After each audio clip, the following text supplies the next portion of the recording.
you ever tried to follow a GPS? Sometimes they're great and give you plenty of time to react. Other times, not so much. The other day I was driving, and about 50 feet before I hit the tracks, the GPS said, "Railroad crossing, ahead." I looked at my wife and said, "I'm glad we're not driving a school bus today." Fortunately for us, Jesus is our GPS. He always gives us time to react. The problem is when we choose not to listen. We decide we want to go our own way. We think we know a shortcut that can cut some time off, and we get ourselves off course. How many of us have been there? How many of us are there now? We're stuck out here and we're saying, "God, why did you bring me here?" God's like, "I didn't bring you there. I told you to take a left turn 6 miles back, remember?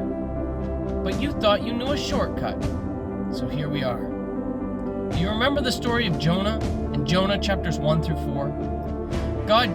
Did God tell him to go out, get on a boat, sail into a storm, then jump off the boat, get swallowed by a giant fish, take a 3-day pleasure cruise in the belly of a fish before being puked up on shore?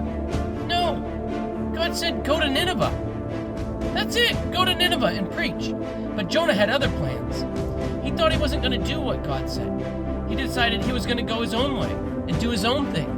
And instead of doing it the easy way, he had to be rerouted through a storm in the belly of a whale, just so he could get back on course. How many of us today are sitting here wondering why in the world we are where we are? How many of us are wondering why God brought us here? Before you go any further, I want you to think, did God bring me here?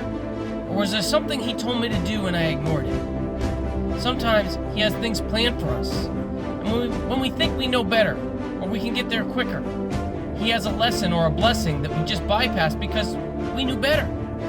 And now we got to go through some stuff because he's rerouting us to get us back on course. It's time we quit blaming God for every speed bump we hit at 60 miles an hour and get launched into the ditch. If we're listening, I'm sure he's telling us to slow down. I hope I'm making sense to somebody today. God's not a big meanie trying to torture us and make us squirm. Jeremiah 29:11 tells us, "For I know the thoughts that I think toward you, saith the Lord, thoughts of peace and not of evil, to give you an expected end." God has great plans for us, and he has a great route mapped out for all of us.